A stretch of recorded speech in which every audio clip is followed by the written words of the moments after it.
back to the channel. My name is Joshua Arce of Joshua Reviews, Movies and More. And today, I have a DC update. Now, I want to address something real quick, because I said I wouldn't talk about this. But I am going to talk about it. Just a little bit, though. This is still going to be heavily revolved around the title and thumbnail of this video, which is Andy Muschetti may or may not still be directing Batman Brave and the Bold. Anyway, so obviously over these past few weeks, we've been getting a lot of controversy surrounding Superman Legacy. And I'm going to talk about it a little bit here today. It was originally supposed to be the main topic of this video, but considering the news is a bit old, I decided to not really do it. But, you know. I mean, the Andy Muschetti news is old, but I just thought that would be a bit more appealing as a thumbnail and title. But, I've just been busy doing other stuff, and plus, I was recently in the ER, and I was recovering, and doing all that, so, listen, I'm gonna get into some of this news, and then we're gonna talk about the Basim Youssef stuff, and then, you know, the Andy Muschetti stuff, and then, yeah.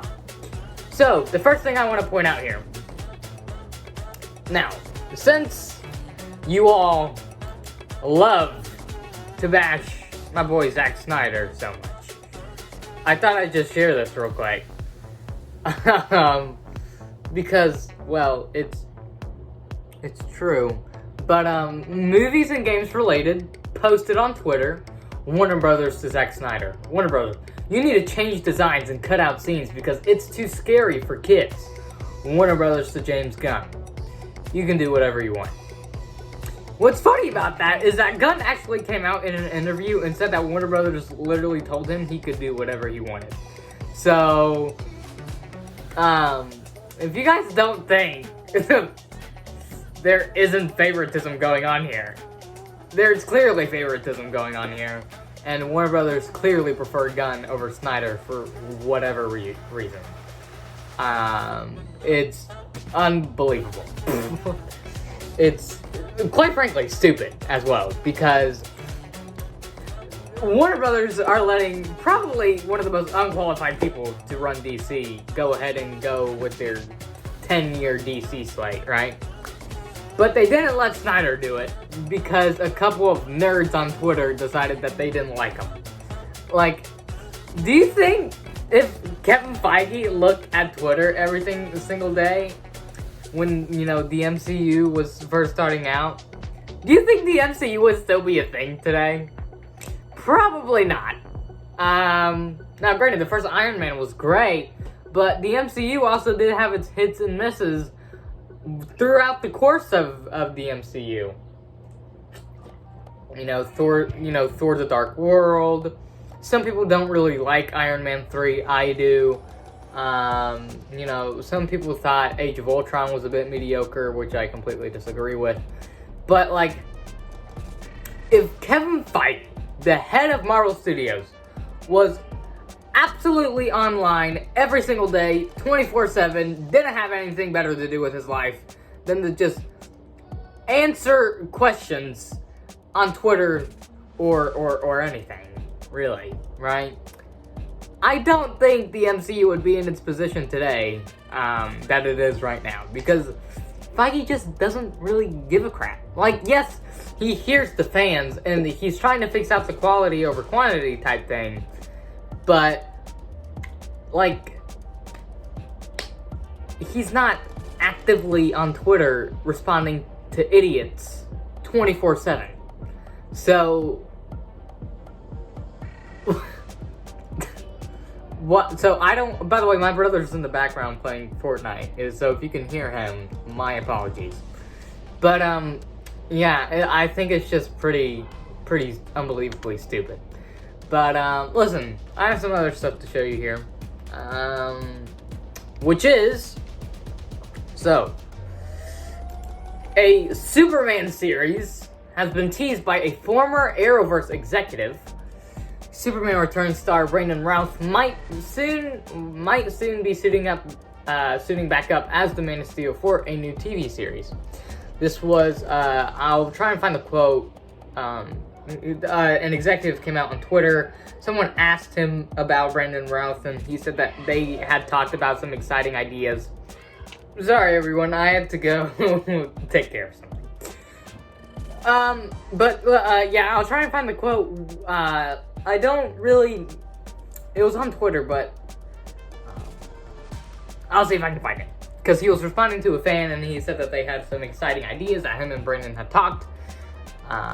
So, listen. But, speaking of new TV series, and Superman-related stuff.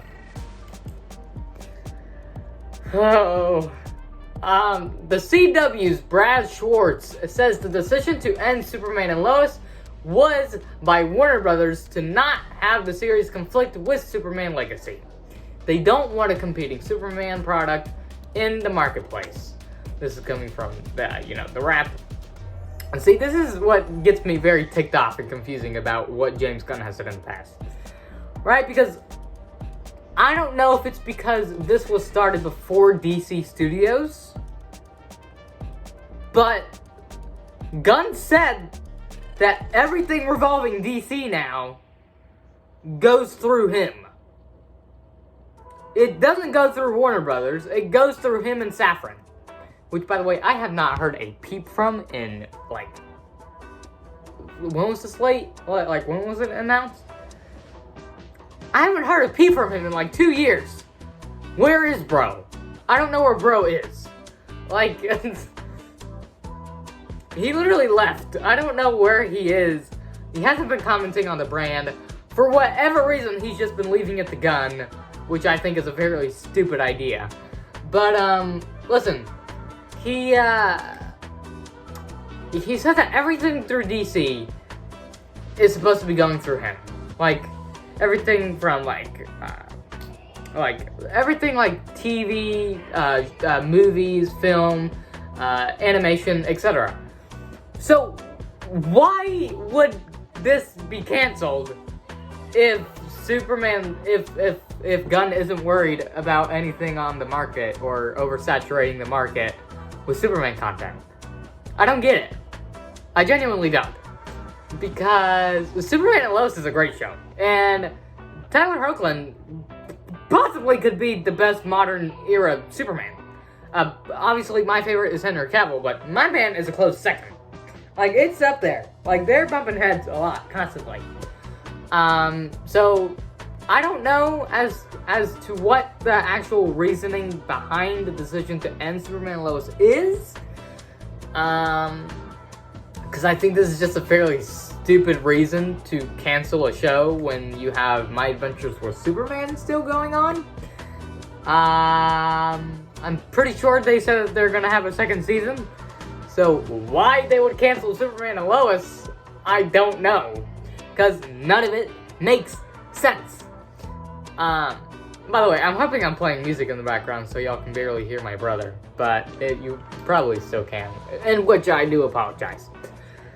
So yeah, I thought that was very, very stupid.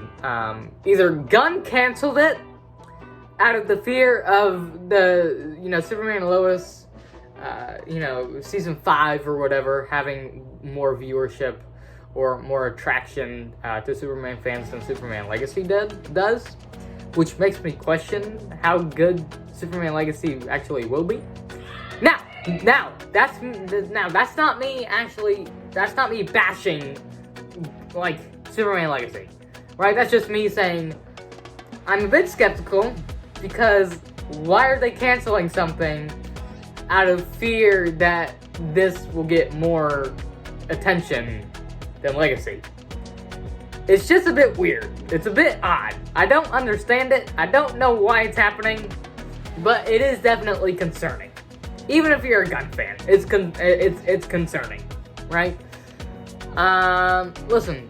Oh, I saw this the other day, and it genuinely ticks me off that we didn't get to see this, but Blu-ray Angel came out and said that the biggest missed opportunity in The Flash was not having Grant Gustin appear in the Flash movie, and I completely agree. It genuinely ticked me off that we were getting all these pointless cameos in the Flash movie.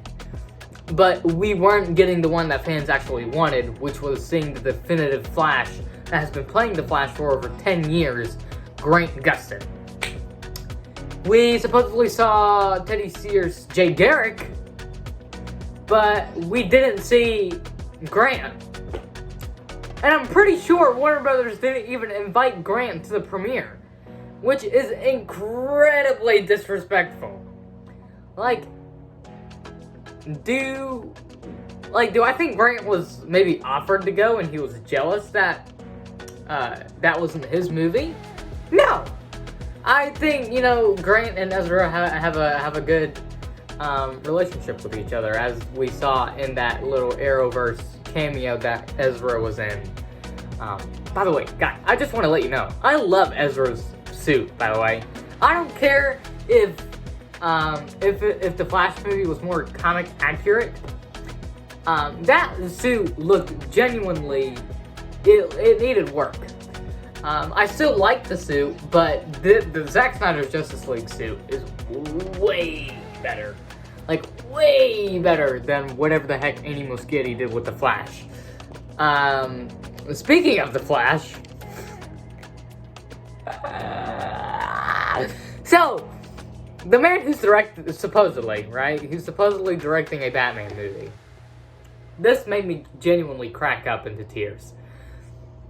So Selena, she posted, Andy Muschetti really is the worst person to handle Superman, because why is he trying to stop a volcano with heat vision? Why is my man directing a Batman movie? That is not... Surely you correct the VFX artist on that. That should be freeze breath. And you can see bro is literally firing his laser beams at the lava. As if it would put it out. Bro. Honestly, it's genuinely concerning on how that final cut was released in theaters. Genuinely, with all those pointless cameos, the unbelievably bad humor in that movie, it's just, how does something like this get greenlit? And a lot of you guys don't know this, but this film was originally supposed to be much larger in scale. It was supposed to have the Reverse Flash. It was supposed to be the template for rebooting the DC universe, for the rebooting the DCEU. Yes, people, Zack actually had a DC reboot in his plans. Wow, crazy. You thought that us Snyder fans were this delusional that we could keep these actors playing these characters forever? You're stupid if you genuinely think that. Yes, we want the Snyderverse to continue, but we only want it to continue right now because they're all still in pretty good shape. Now, Ezra, on the other hand, if the universe were to continue, Ezra will probably get recast. Let's be honest. But, everything else, everyone's still in good shape. But I will be talking about Henry Cavill in a Marvel update, which does sound disappointing to say. But, the man ain't playing Superman right now. But,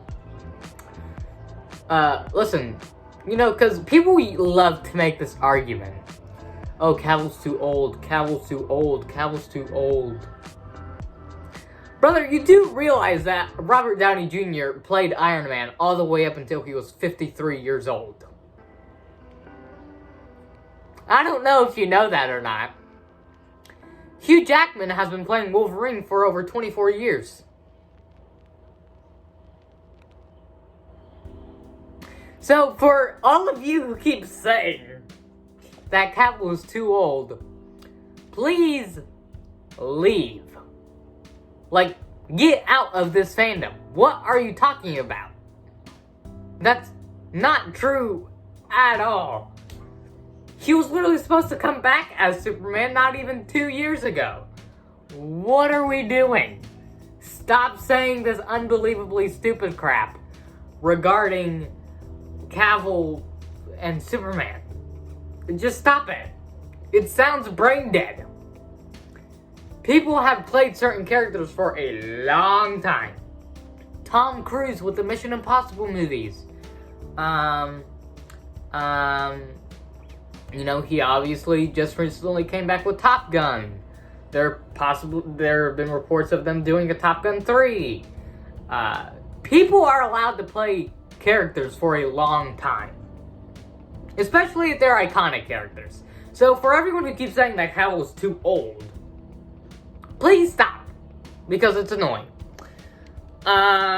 Anyway, I'm going to get into some of the Basim Youssef stuff now. Well, actually, yeah, no, I guess I'm going to do it. Just a little bit. So, I'll bring up this first. This is from Sammy, right? It says down here, this is coming from, Basim Youssef. So here is to set the record straight about this Superman Legacy thing. The internet twists things and people read headlines instead of listening to the interviews at James Gunn. Okay, yeah. So, I'll probably play the clip right now, and then I'll read this quote to you by Sammy. Hey guys, I'm here to address this Superman fiasco once and for all, because the internet twists facts, words, and basically everything else. First of all, I'm a huge fan of James Gunn, nothing but love and respect for this guy. Now, here's what happened. Last June, one day before the actors' strike, I get an audition for a role in the new Superman movie. I do the audition, I send it, and in less than an hour, I get a call from my agent. He told me James Gunn loved the tape and he wants to have a Zoom call with you. I have a great call with James. He tells me he likes to interview his actors, so to make sure that everybody has good chemistry on set. Everybody who works in the business know that this is a great day. You do an audition 1 hour, you get the call. It's an amazing thing, right? Me and my agents, we celebrate. The universe is smiling for us, and then months go by. October 7th, I go on Piers Morgan show, I do 2 interviews.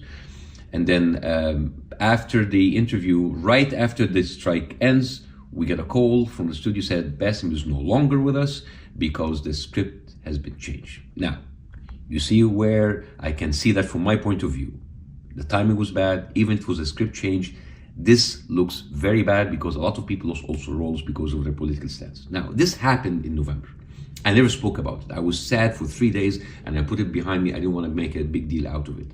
I went on the Chris Como podcast. By the way, you have to watch this episode. It's great. And by the way, Chris, you're a wonderful person. Often on camera, he's amazing. And I think he can kick my ass on a one-on-one basketball game. And he's jacked. Anyways, after we were done with the interview, he asked me if I lost any opportunities because of my position. And I tell the story. And then as I was telling the story, I felt that there was a little bit of a residual of anger and bitterness in me, and I didn't like that. So the next 2 days I go on BBC Hard Talk with Stephen Sakour and with Allah Salon, and they asked me again, did I lose any opportunities? And this time I tell the story, but this time there was no anger, there was no bitterness, there was nothing. And I tried to be as empathic as possible, and you can watch the interviews, and because the BBC Hard Talk, we're gonna go on live in a couple of days, and it's gonna be the same storm all over again. Please watch the interviews. I really talked about it in a very calm way, and I just wanted to look and view it from the other side. When things blew up, James Gunn called me and said, listen, in my head, you were not officially with us because I usually do camera tests before the movie, and we didn't sign the contract before because of the strike. And I told him, listen, James, with the timing, with everything what happened, how it looks from my side. And he agrees, like, I agree with you. I agree. And the thing is, like, it was just like, it was mishandled. And I didn't like the way it went, and the timing was bad. But as I said in the interview, I do want to believe that there was no ill intention. And I think it was an honest oversight. And I hope I'm true. And I hope there was nothing else but that, right? And I haven't thought about it, and I don't like to complain or victimize myself or sulk. I'm actually very grateful for the career that I live and the life that I have. To travel and to earn my living by making people laugh is the greatest gift ever. So nothing but love and appreciation for everyone. It's behind me, and I don't really think about it anymore. And I just wanted to make this video to set the record straight. I don't want to have beef with anybody. I already have a lot on my plate. So See you guys, and check my website for my upcoming tour in Europe. Bye-bye. Okay, so, that was Basim Youssef talking about, Superman Legacy and about all this crap that's happened over the past few days. But, this is what Sammy had to say, and I reposted this. She took it from I believe it was the IGN article or something. So, she said, so the script was changed during the writer's strike, which was from May 2nd to September 27th. Basim was in talks for the role the day before the strike. And also, Grace was about the Middle Eastern plotline. And when she says Grace, she means by, Grace Randolph.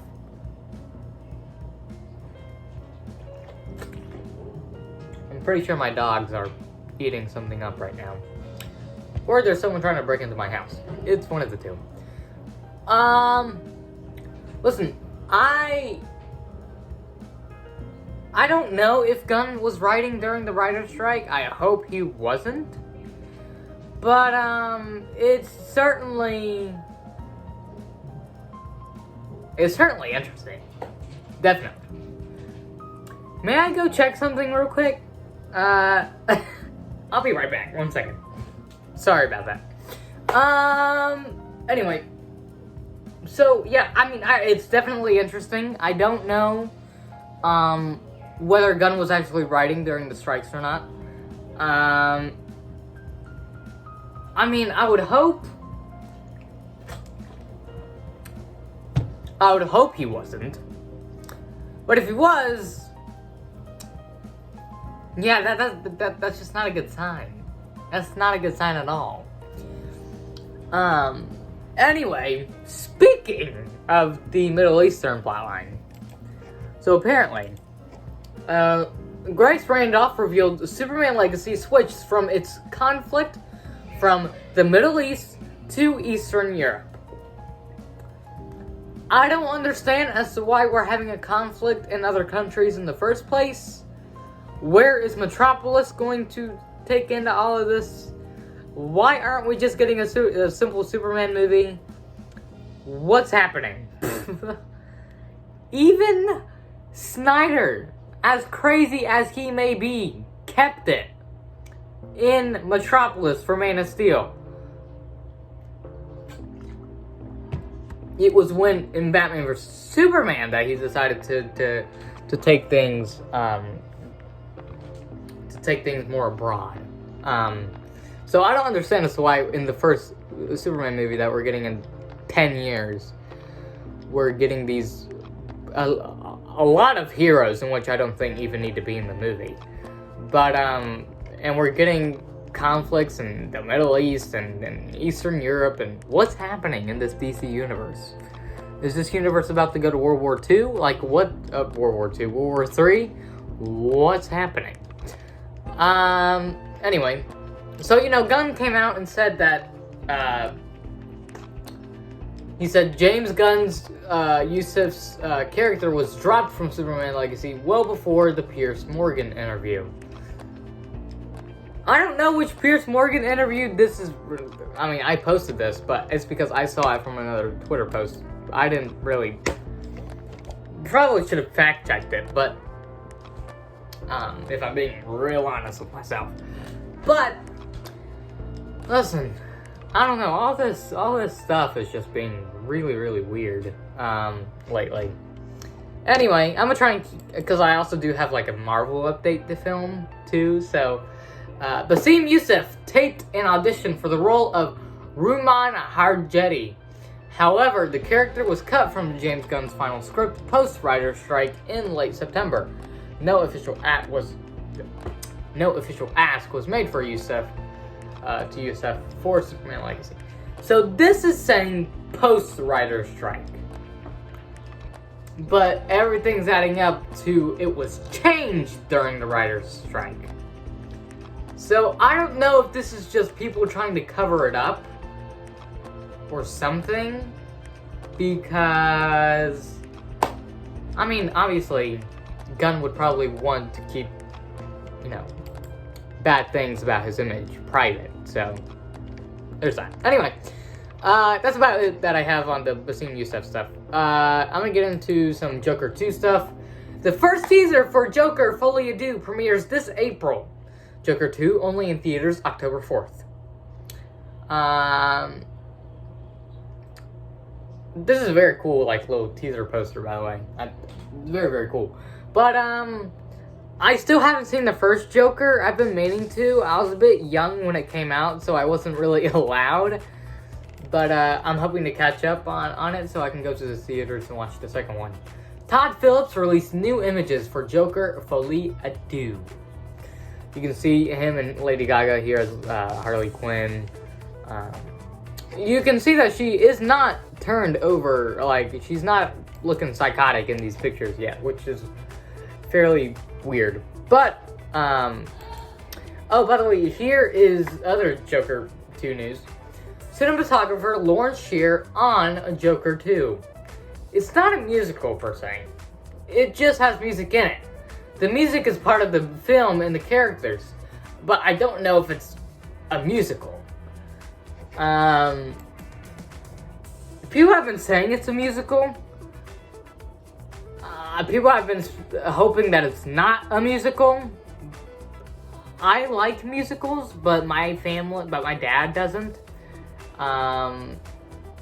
So, listen, we're just gonna have to wait and see, right? Oh, I forgot to mention this. A source close to Superman Legacy claims that James Gunn talked to Basim Youssef about playing a role, but a formal offer was never made, and the character was removed from the script before the strikes started. So this is yet again another Henry Cavill situation in which he was never hired. So take that as you will. Again, the comments, I can already see the comments. They're gonna be like, Snyder shill, the Snyder cultist. You just want DC to fail.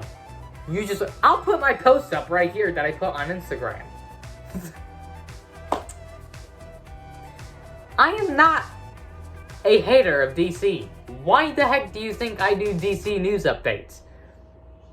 I do DC news updates so I can give my opinions on what's happening with DC at the moment. What's happening? Like... Oh, don't forget the MCU fanboy comments as well. This is an MCU fanboy. Yeah. Which is true. I was way more into the MCU back then. And I still am now, especially with the new Deadpool and Wolverine trailer. That's where my whole nerd status sort of came from, was from the MCU. I only recently just got into DC, like, heavily, and only in these past few years when I really started to get into film and you know, screenplay writing. I would sort of, because, you know, I mostly write comic book movies, so I would, you know, study the likes of Man of Steel or Batman vs Superman, the Ultimate Edition, obviously, Zack Snyder's Justice League, even like stuff like Suicide Squad 2016. You know, obviously released the Aircut. We actually, over the weekend, it was either this weekend or the weekend before, that we got around like 5K posts with the hashtag release the Aircut. So that is awesome. Anyway, I'm gonna do this one quote by Alan Richardson, and then we're gonna move on into the main topic of the video, because this is already going on 20 minutes. A lot of you have probably already clicked off by now, but or there's no one even watching, because my videos haven't been getting any views recently. But Alan Richardson would love to play Batman in James Gunn's DCU. He said, "The fact that people are interested in me playing Batman is a real honor and privilege. I would absolutely love to play him." Now, I have not seen Reacher. I do not know in terms of acting what he is like. I see him and I don't see Batman. I know a lot of other people do. But, you know, at this point, since Gunn is just making everything part of the DCU, like with the Arkham Reeves verse show, in which he turned over into a DCU project, which I thought was fairly stupid. But since we're just doing that, why not just have Robert Pattinson be the Batman of the DCU? Just make everything canon. At this point, like, come on. Because Robert Pattinson is a great Batman. But yeah, I don't know. I don't see Richardson as Batman. I can see him as Bruce Wayne without the suit, but I don't see him in a Batman costume. I think he'd rather look silly in a Batman costume. But anyway, we're gonna get into some major news. So, the It and Flash director reportedly no longer has a job at DC Studios to helm Batman Brave and the Bold. This is coming from John Rocco. I'll play the clip for you right now, and then I'll show you something else that rather contradicts this. Can I say this? I suppose I can. I don't... Yeah, I think, maybe. From what I have heard, he is not even doing Brave and the Bold. That they're waiting to announce that, and that he knows he's not doing it, and they're going to announce it a little bit later in the process.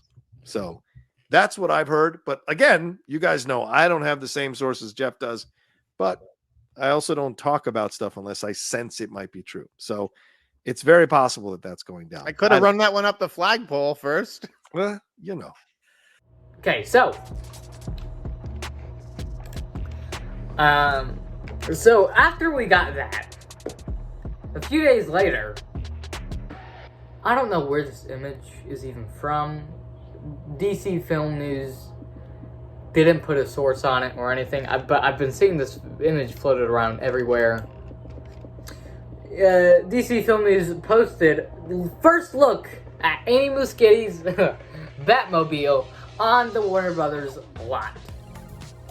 I don't know where this image is from. I don't know if Andy Muschietti posted it on his story or anything, but I don't see where this image came from.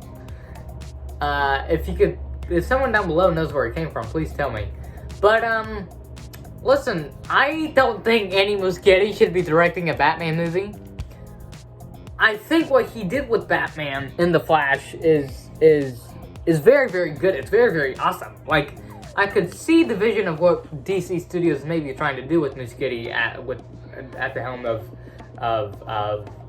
Batman Brave and the Bold. But, like, when you have, like, Superman lasering his eyes at a volcano, and you have The Flash bombing at the box office, why are you having him direct the Batman movie? Like, the Batman scenes in The Flash were cool. They were great. But that movie bombed. And supposedly, you know, Snyder's films also bombed. And they fired him.